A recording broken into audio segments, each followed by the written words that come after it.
This is a plaster cast of a man writhing in agony as he suffocates, buried alive in burning volcanic ash.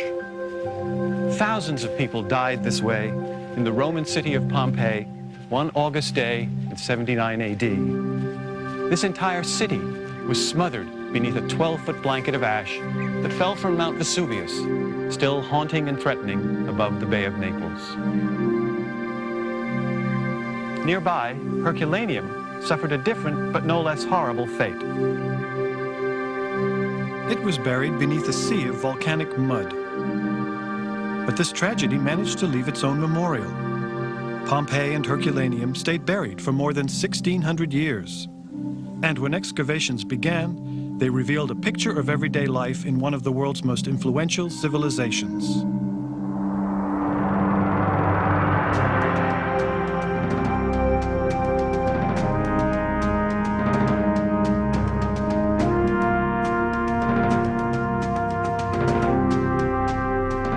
The remains of Roman cities can be found across 3 continents, visible proof of the impact of this ancient culture of city builders. In fact, much of what makes up our modern cities, the grand public buildings, theaters and stadiums, the way streets and blocks are laid out, even municipal water supplies, all have their roots in ancient Roman cities.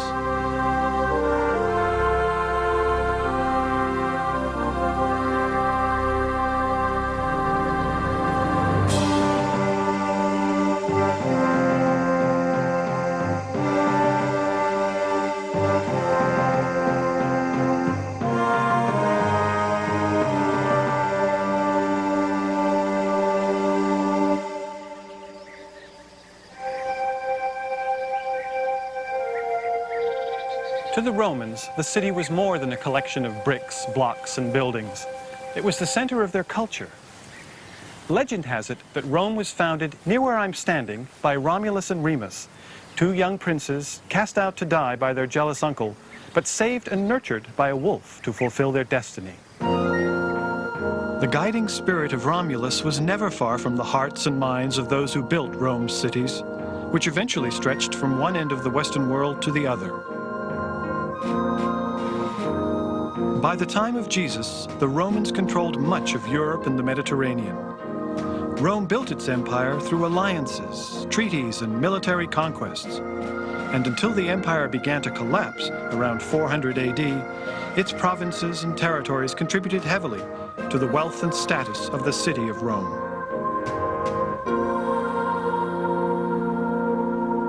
This is a model of Rome at the height of the empire, about 300 AD.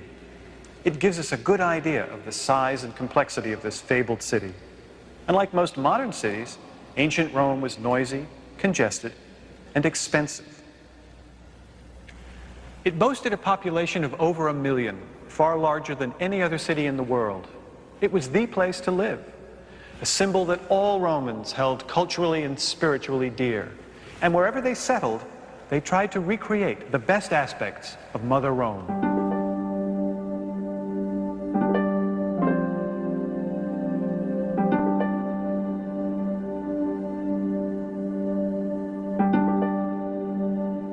Structures like these were built from Spain to the Dead Sea, from Britain to North Africa.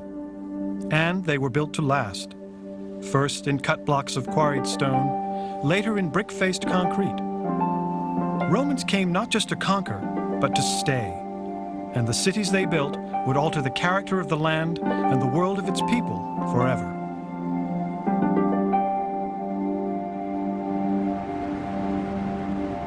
To the Romans, a well-planned city, like Nîmes here in southern France, began with its layout or grid, which time and sprawl have erased. But this is what it would once have looked like. Virtually all Roman cities were laid out in this regular pattern of streets and blocks, with the major public buildings located in the center, or forum. Now, each city needed certain things: houses, markets, and shops, aqueducts or some system for bringing in fresh water, baths and playing fields for the body, temples for the soul, theaters and amphitheaters for entertainment. And a city also needed walls. Walls, like these at Pompeii, set the geographic limits of the city and offered defense against enemies. And just inside the walls, a sacred trench called the Pomerium defined the spiritual boundary of the city and assured the protection of the gods for all its inhabitants. To the Romans, the wall and the Pomerium were the dividing line between order and disorder, between culture and chaos. The gates in the walls lead to the main streets, which in turn open onto the Forum.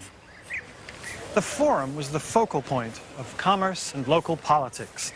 As you can see, it's still pretty much the center of things. Along this side of the Forum of Pompeii was a large market called the Macellum. Next to it, another market just for the sale of cloth. Across the way, the large basilica which housed the courts of law. There was a speaker's platform and the other main government buildings. Dominating the entire space was the temple of Jupiter, Juno, and Minerva, which symbolically and spiritually linked this city with Rome itself. If I were standing here 2,000 years ago, I would have been surrounded by a two-story colonnade that provided shade for the throngs who came here daily. The Forum was the heart of the city, physically connecting it to the surrounding farmland, and in turn linking the entire region with Rome.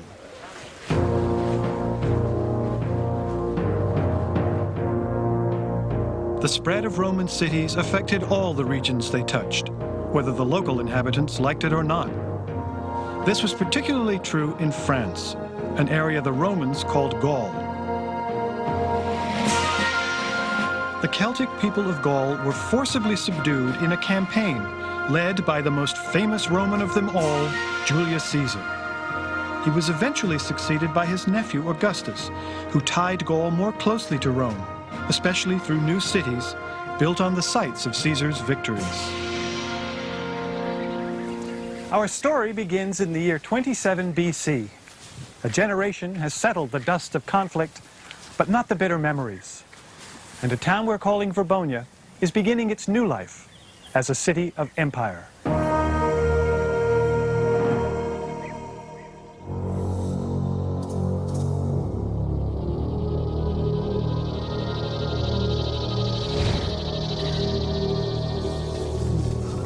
My friends, ever since Julius Caesar came, our lives have not been our own.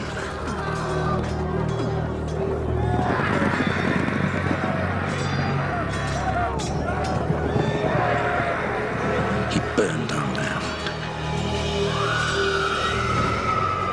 killed our sons and carried off our women.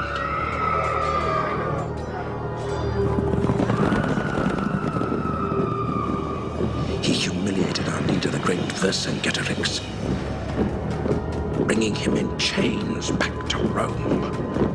And at Uxellodunum, our last stronghold, he cut off the right hands of our warriors.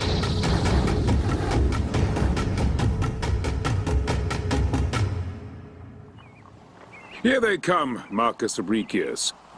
Caesar Augustus's legions, now beginning new lives as merchants and farmers in the midst of this Celtic wilderness. But with the help of the gods, Verbonia will soon rival any city in Gaul and reflect the glory of Rome herself. As long as the Celts keep the peace and do not plague us with their mischief.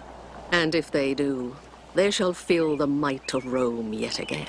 Ah, Turia, you are here. Come, let us greet our citizens, as befits the new leader of his community and his gracious wife. Gaius Valerius was one of Augustus Caesar's greatest generals.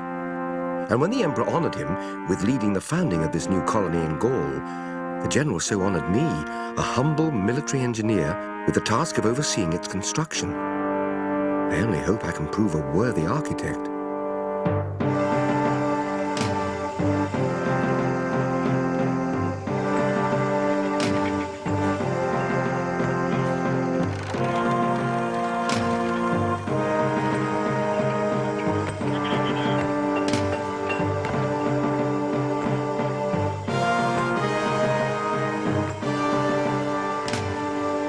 Build it strong, Marcus Fabricius.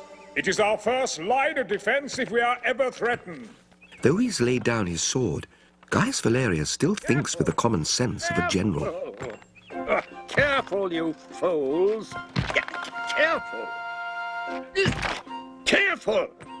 The esteemed Licinus is himself of this land. He had been Julius Caesar's slave, then Caesar freed him.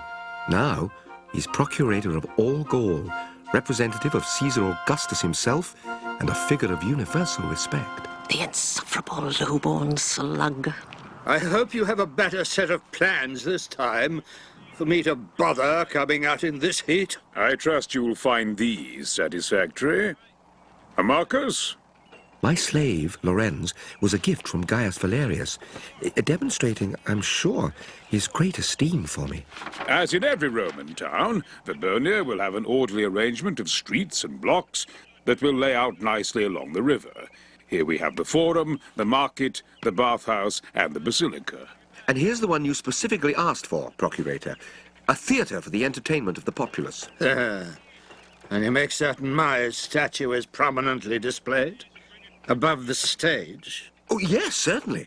The sculptors are carving it now. Personally, I'm looking forward to the time when we can build an amphitheatre for our gladiators and have some real drama. Well and good. But the city's first priority must be houses. I trust you are making your assignments with the proper people in mind. We have saved you a prime plot within the city, as well as a large estate in the hills beyond. I should hope so. I also trust you are now enlisting the aid and goodwill of my native people in your efforts to build the city. Yes. My engineer, Marcus Abricius, is paying a call on the Celtic leader, Acco Buviex, tomorrow.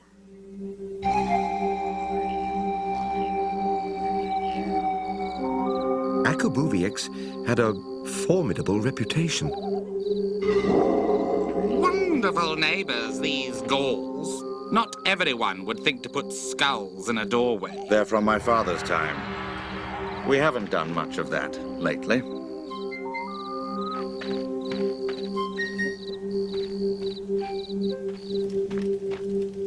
Now, what is it you wish of me and my people? Acco graciously extended the courtesy of his house. Before long, we were able to strike a bargain. He would provide a sufficient number of skilled craftsmen, and they in turn would receive a year's free use of the Verbonia docks. Now your fine ironwork will be seen all the way to Egypt, and merchants will come from far and wide, offering you trade. Acco also introduced me to his lovely daughter, Aidan, of whom he is most proud.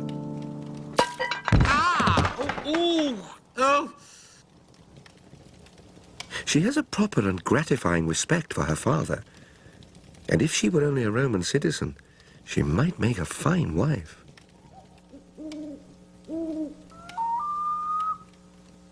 Father, I think you like having the Romans here. I do not like having the Romans here. When I was your age, I fought the Romans. But that was the past. We have to look to the future, and like it or not, the future is with Rome. Not everyone agrees with you. You're not speaking of the Druids, are you? And if I am? You had better not be mixed up with the Druids. Did you hear me, Aidan Buviex?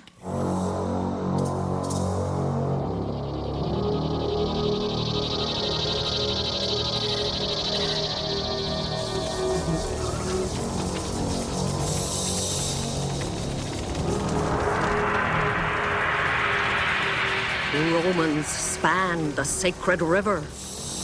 Now they are destroying our way of life. All of our gods are angry. We must never forget what has been done to us. With Acco's help, construction of the town has progressed rapidly. The bridge is burning! The bridge is burning! The bridge is burning! Bring the horse to water. Okay! What a terrible accident.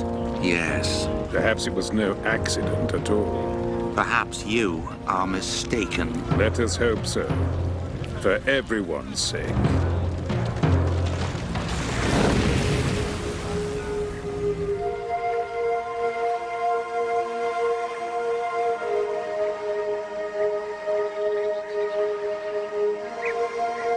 This is the Pont du Gard, a 2,000-year-old aqueduct near Nîmes in France, which has become one of this country's most popular attractions.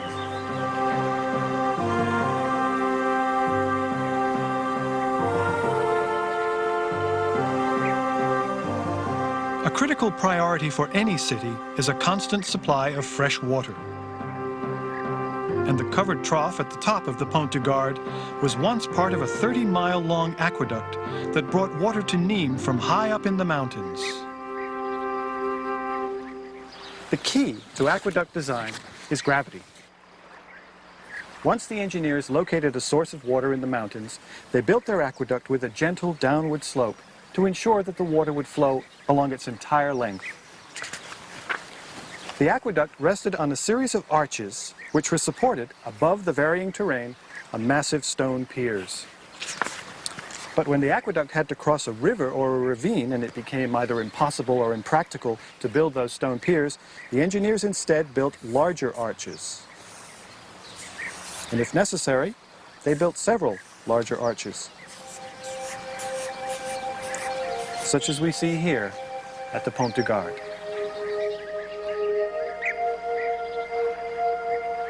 An arch is composed of separate wedge-shaped blocks that are cut and fitted together in a curve. The blocks are held in place by a wooden frame until they are locked together at the top with a keystone. The weight of the arch at the top presses down and pushes the sides outward. But when you support these sides, the outward forces are counteracted. Now the wooden centering can be removed because the entire structure is stable. And with this design, the Romans could span almost any terrain. The Romans didn't invent the arch, but once they understood its potential, they used it again and again to span both interior and exterior space and to carry water literally hundreds of miles if that's what was needed. When water from an aqueduct reached the city, it first went to a large holding tank or reservoir, like this one at Pompeii. Now the water entered the tank from this side. It flowed across the floor through these three channels and out through these three passages. This one led to the homes of the rich, that one to the baths and public lavatories, and this one to the public fountains. Now, if there was a shortage of water, the passage to the homes of the rich would be shut off first, then the passage to the baths and public lavatories. This ensured that the public fountains, which served the majority of the city's residents, would be the last to run dry. That, at least, was the theory.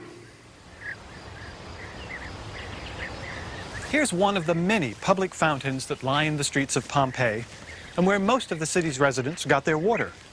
Of course, none of them work now, but providing water for drinking and cooking was one of the municipal services expected of a proper Roman town. There was even a sophisticated drainage system that channeled wastewater to rivers or the sea. This level of sanitation wasn't equaled again for almost 2,000 years. Another Roman priority was the bathhouse, which was far more than just a place to get clean. Bathhouses, or thermae, began with subterranean passages containing furnaces and pipes to carry the water to the rooms above. Slaves would have stoked these fires continuously to heat the water for the hot room, or caldarium. Bathers would luxuriate in hot water pools like this one, cleansing their bodies and presumably their minds as well. The hot water and steam were carried through clay pipes in the floors and walls that warmed this room and the next, the tepidarium, where the water and room temperature were kept comfortably warm. And if you wanted a refreshing cold water plunge, you would go to this room, the frigidarium. In the baths, you'd meet with friends, discuss business or politics, work out, get a rub down, or just escape from the cares of the day. We've been in the main bathhouse at Ostia. Both men and women would use these elaborate facilities, although not at the same time. And of course, we've only been talking about affluent citizens. The working classes would rarely have had an opportunity to enjoy the baths, or much else for that matter. They'd have been far too busy just keeping them functioning, along with everything else that made these cities work so well. There has been so much progress in Babylonia, I can hardly believe only a year has passed. We're experimenting with reservoirs fashioned out of concrete. And what exactly is concrete, Marcus Fabricius? A mixture of stone and cement, which can be molded to any desired shape. Extraordinary. It was demonstrated to me by an engineer from Rome. A wooden support is erected and brick reinforcing arches are constructed over it. The entire structure is lined with flat bricks and wooden forms and then covered with this concrete. When the concrete hardens, we will repeat the process over and over until the entire reservoir is complete.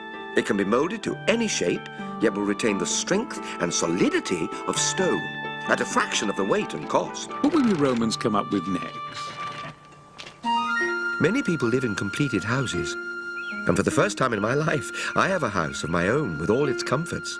And this garden in the back lets in much sunshine and takes advantage of the cool breezes. One could get lumbago from these drafts. Lawrence, you are always complaining. Praise the household gods. He always provides me with ample to complain of.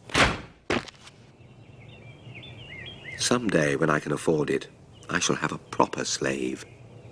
With my new elevated status in life, I can partake in luxuries I could only dream of up till now. And Gaius Valerius has invited prominent Gauls to use the new bathhouse, donated by their exalted countryman Licinus. It certainly was generous of Licinus to build this bathhouse. Licinus is always generous with other people's money. What do you mean? He has taxed all the Gauls to ruin. But since this does not affect you Romans, perhaps you do not care. But Licinus must have a plan. Yes, to become rich. Make no mistake, I have seen his kind before. He would sell out his own people if it would... Acco Bouvex, my humble master, Licinus, requests the honour of your presence in Marseille 2 days hence, at the 3rd hour after dawn, together with General Gaius Valerius. See? There you are. When the fox invites the rabbit to dine, the rabbit should first know the menu. And therefore, I shall require 2 months' additional taxes from everyone. Have we not already paid through the year? That is an interesting point. As the month called December means the 10th, we will add 2 more following it to fill out the year. Of course, in the spirit of harmony, Roman citizens will contribute as well. That is preposterous. It is not preposterous if I say it is not. Surely you cannot mean... Surely I can mean as I wish. Do not forget yourself, gentlemen. I am Licinus, Procurator of Gaul, the representative of Imperator Caesar Augustus himself.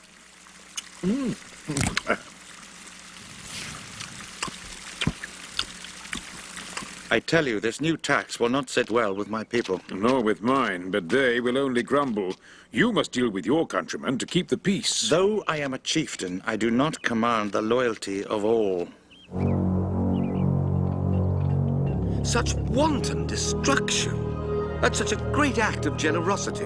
What could it mean to break off the right hand? Who would do such a thing? Perhaps they who have had it done to them. But now we all have peace and opportunity under Rome. Not all the Celts feel that way. Aidan. The Druids certainly do not. The Druids, they hide in the woods and pray to trees. They're all living in the past. Look, I'll see you tonight. 2nd hour after sunset. Yes. And if perhaps your daughter is not otherwise engaged... My daughter will be pleased to accept your generous invitation. What? Set one more place for dinner. Oh, of course. Why not? Let's have 20 more. No, 30. What's Caesar's army doing? I'm sure there's a garrison that hasn't eaten.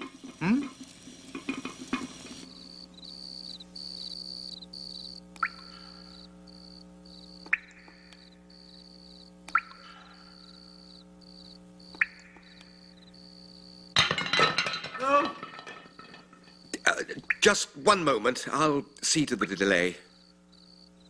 Believe me, Master, I want this to work even more than you do. What are you talking about? To impress the young lady into marrying you, heaven help her.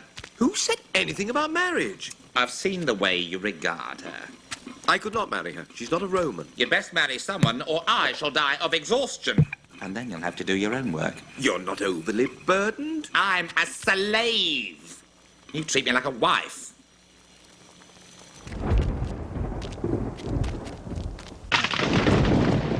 Oh, of course. Why not? Rain.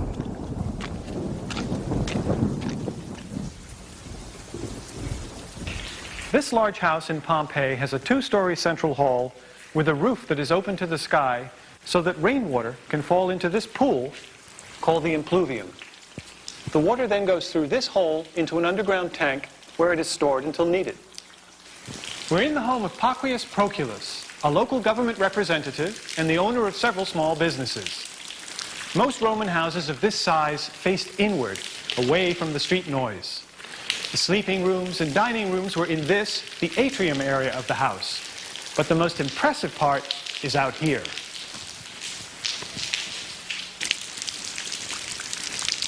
Much of Roman life was lived out of doors. The gardens of Pompeii are among the most famous in the world, and every wealthy home had one, surrounded by a covered walkway called a peristyle. On warm days, the master and his family would sit underneath the broad overhanging roof while the gardens soaked up the rain and flourished in the sun.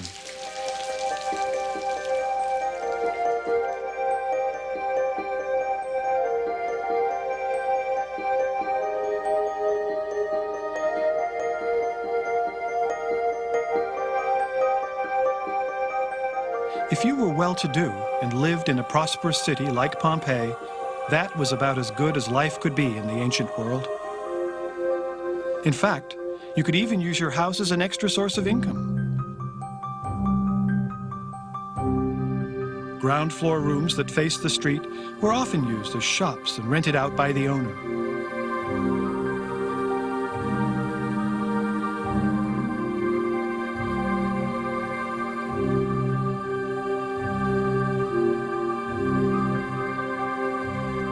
In several of the houses, we see wine and olive presses, indicating lucrative cottage industries run right from these elegant homes. What made the wealthy domestic lifestyle work so well, however, was slave labor. Houses like this would have had many slaves to do the cleaning, serving, and other chores. For the most part, the lot of the Roman slave was as deplorable as the lot of all slaves throughout history. Although in cities like Pompeii, some slaves became skilled craftsmen. Others even owned certain industries. A few slaves were accomplished artists and produced beautiful sculpture and paintings.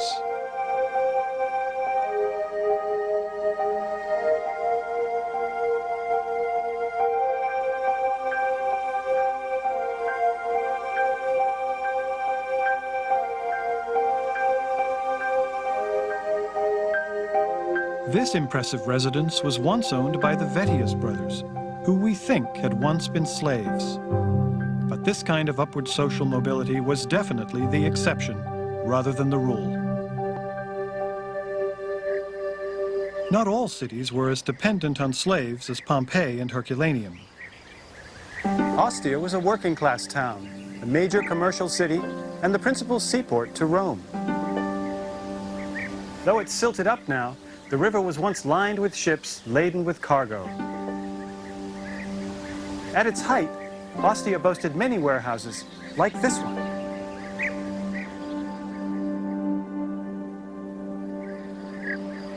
It also had scores of shipping companies and a population that reached 100,000 people.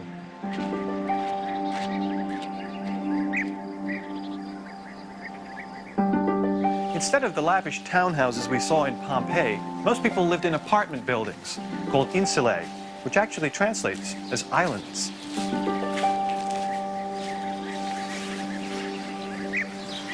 Tenants who lived on the upper floors got to their apartments by climbing these stairs. Insulae were made of brick-faced concrete and could hold a dozen or more families. No need for a health club if you lived here. We've clearly left the extravagant lifestyle behind. But these practical, well-built, and essentially fire-resistant buildings would have been affordable, and by the standards of the day, decent places to live.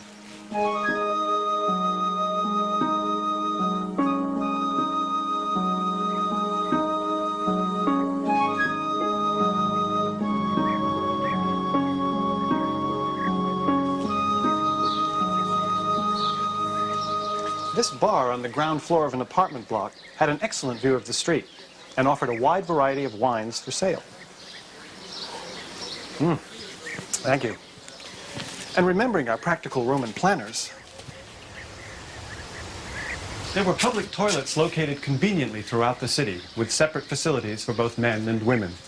And on that matter, at least, there must have been some equality between the sexes because archaeologists haven't been able to tell which room was which.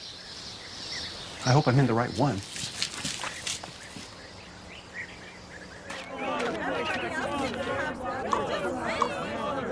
Let me through. One side, please. So much for your vaunted water system. What are you talking about? There isn't any. Water from the mountains running to every house. I knew that idea wouldn't work for long. You say Licinus cut off the water to all private houses? But why? With the lack of rain, unless there are conservation measures, soon there will be a shortage. So those who require it may now purchase their water from the central reservoir. My servant will collect the money. This is tyranny. He is bleeding us dry. Well, Marcus, what do you say of your friend Licinus now? Licinus is indeed a snake. Gaius, you must tell Caesar Augustus. You supported him in the civil wars, and he is known to be loyal to those loyal to him. I will write to Rome this very night. Augustus receives many letters. You must go to Rome. And take with you a citizen to bear witness, so it will be clear this is no personal argument. Someone honest and without guile. I know just the one. It's a tremendous honor that Gaius Valerius has asked me to accompany him to Rome, but I cannot imagine being in the presence of the great emperor himself. Though a citizen of the empire, I had never been to Mother Rome herself. And nothing could have prepared me for the spectacle. We attended a chariot race at the Circus Maximus. I knew you should have bet on the red team. I have been to gladiatorial matches before, but none as thrilling as the one in Rome.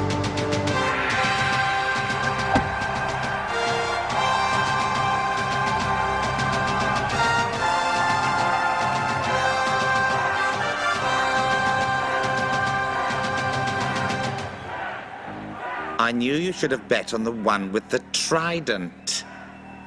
The next day, we journeyed to the residence of Augustus atop the Palatine Hill. I was surprised by the modest scale of the emperor's house.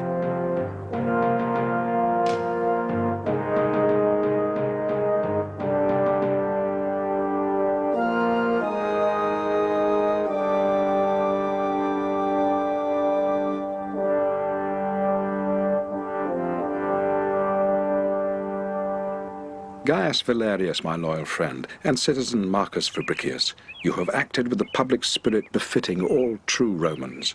Go with our thanks, and next month, during our tour of inspection in Gaul, you shall have our decision. It was the best possible news. The emperor would address our problem when he came to Gaul. I know we will have a satisfactory outcome. Your faith is reassuring, Master.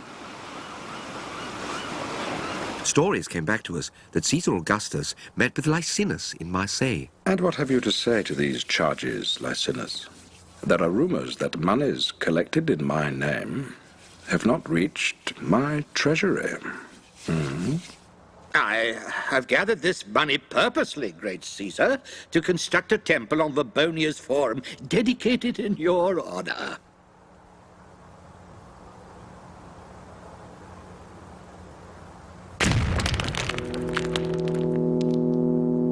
And so, for his good work, Licinus was promoted back to Rome. as the emperor's official food taster to protect him from poisoning.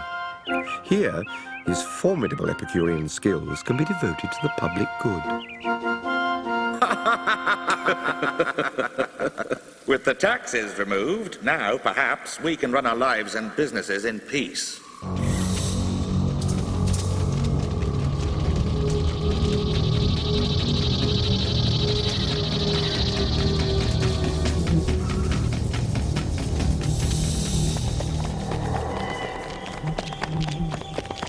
I hope my wife will like the linen I brought from Rome. That woman has such high standards.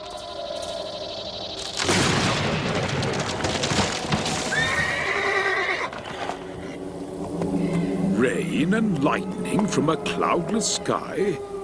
Look there. Blackbirds circling in the wrong direction. I don't like these portents. Let us get back to the villa. These woods are not safe at night.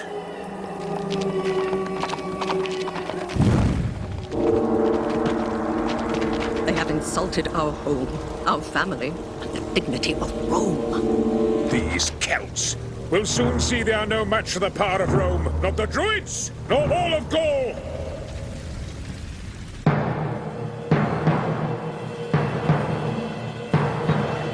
Gaius Valerius was as good as his word. His measures were swift and harsh, not only against Druids, but against all the Gauls.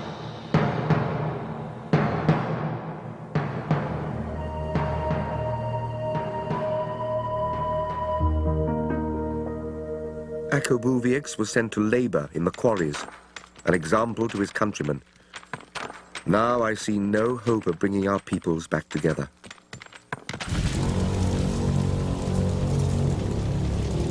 By the spirit of Vercingetorix and all who have fallen for Gaul, we will be avenged. The mighty Augustus is coming to Verbonia, but he will not leave. We will be avenged. We will be avenged! This is the Plaza of the Corporations in Ostia, a long four-sided promenade built by the local shipping businesses for the pleasure and comfort of the citizenry. Those businesses imported wheat from Egypt, oil and wine from Spain, fish sauce from Portugal, iron ore from the mines of Gaul, and even wild animals from Africa.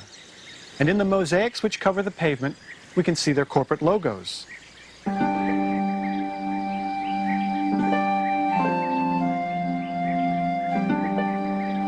Attracting regional and international trade was one of the prime reasons for establishing a city, but not the only one. They were also the centers of culture, and the people strolling this pleasant concourse were probably here during an intermission from one of the most popular spots in town, the theater.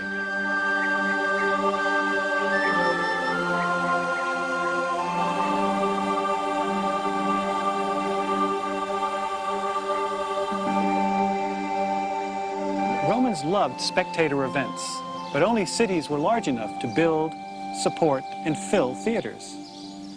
Like so much else, the Romans borrowed most of their dramatic themes from the Greeks, modifying them to suit their own tastes and sensibilities.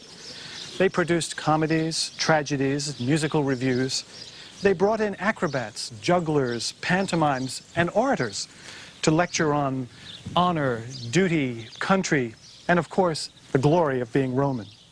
Virtually all communities had a theater, and some were quite large and impressive. This theater in Orange, France, could hold 10,000 people. It was a gift from Augustus, whose heroic statue still adorns the rear stage wall, decorated with elaborate marble columns. The theater was a popular form of entertainment, drawing many people from the city and the surrounding countryside. But the really big crowds came to the amphitheaters.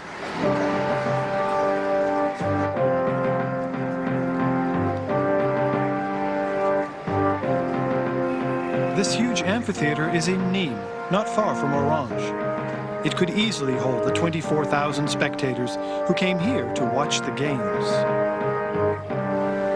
When you first entered the amphitheater, you started in this covered passageway, which rings the entire arena.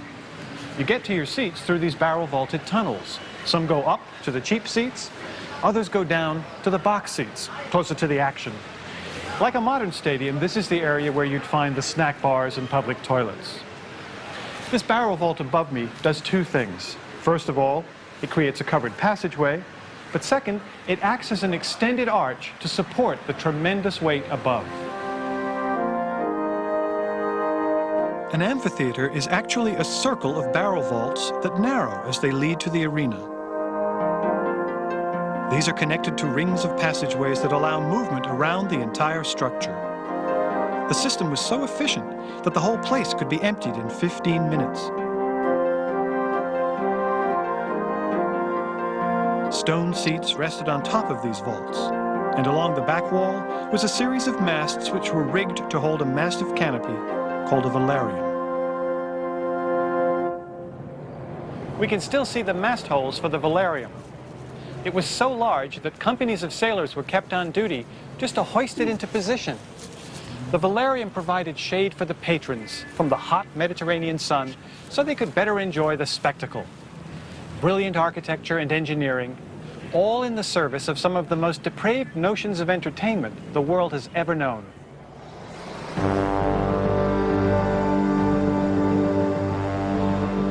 This is the most famous stadium in the world, the most famous stadium in history, the Colosseum of Rome. As we can see, it still packs them in.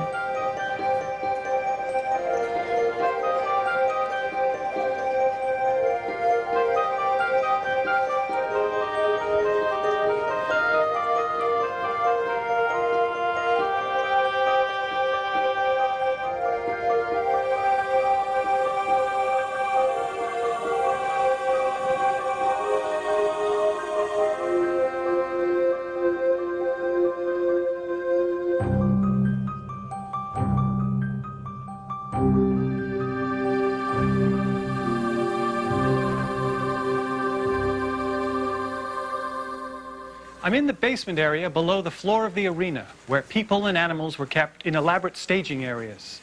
Using hoists and elevators, they were raised up through trapdoors, appearing as if by magic, much to the delight of all.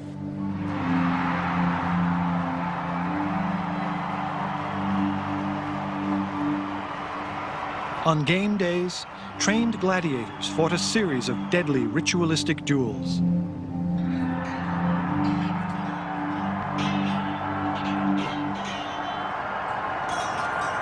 Condemned prisoners were executed in a variety of ingenious ways.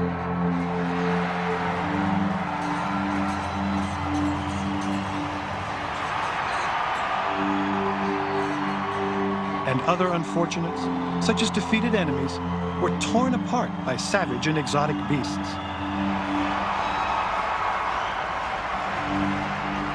By nightfall, hundreds of people and animals lay dead.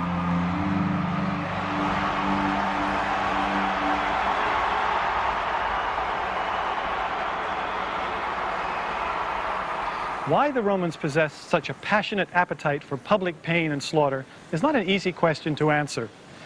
Many believed order was being maintained when violent criminals were put to death publicly. And the games certainly fit into the Romans' highly militaristic spirit.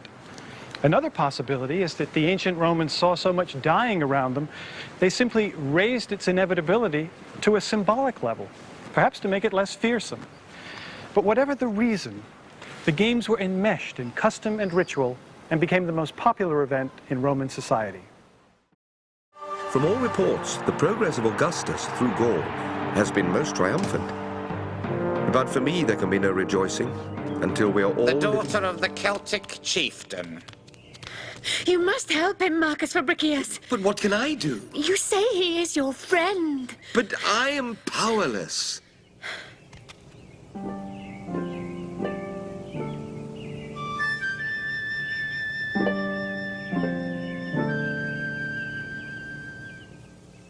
What? You want to see Caesar? Tell him it's Marcus Fabricius, that he received me in Rome. So, you wish me to pardon this Celt Acobuveix? If you please, great Caesar. Acco has committed no crime, and I know this gesture on your part would do more than all of Gaius Valerius's harsh measures.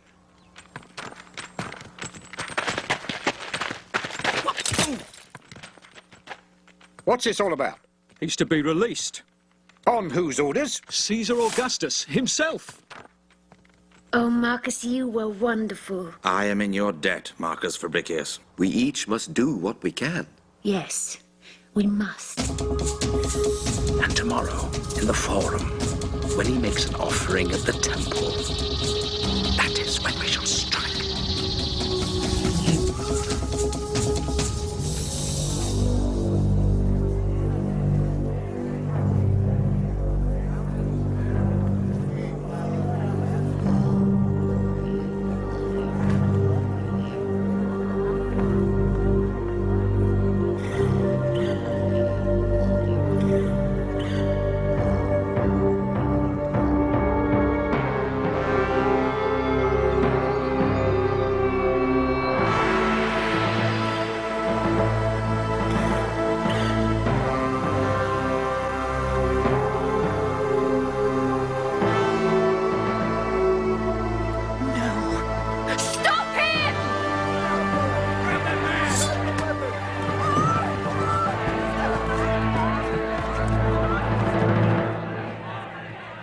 And in recognition of the loyalty and bravery of your daughter, I bestow upon you and your family the full citizenship of Rome.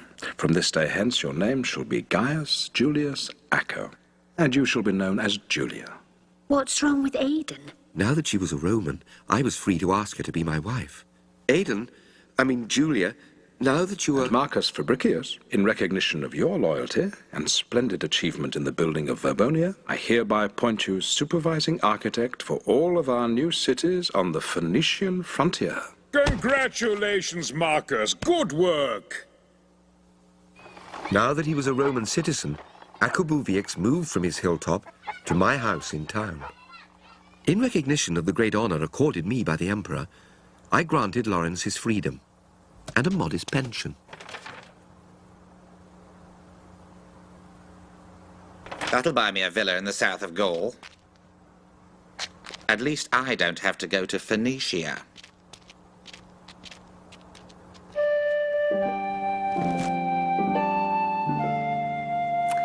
Oh, Marcus, I wish... And so do I.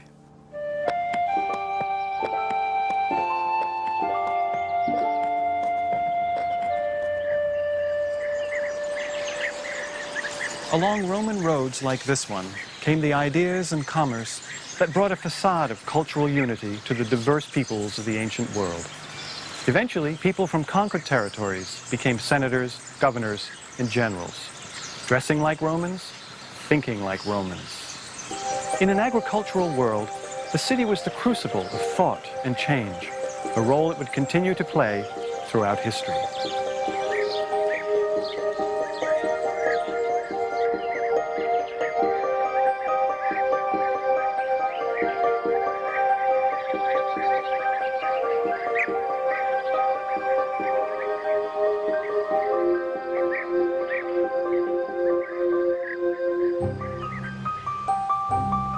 At public temples and in the quiet of their homes, average Romans prayed to the gods to protect their cities.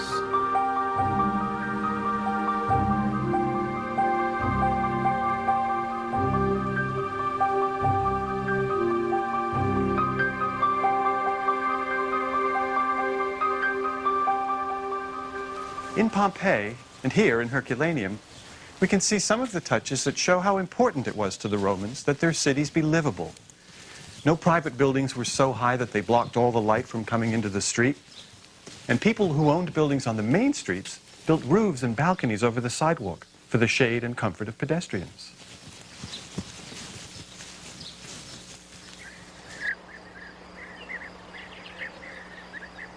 And notice the elevated sidewalks here at Pompeii. They prevented people from being run over by carts and horses.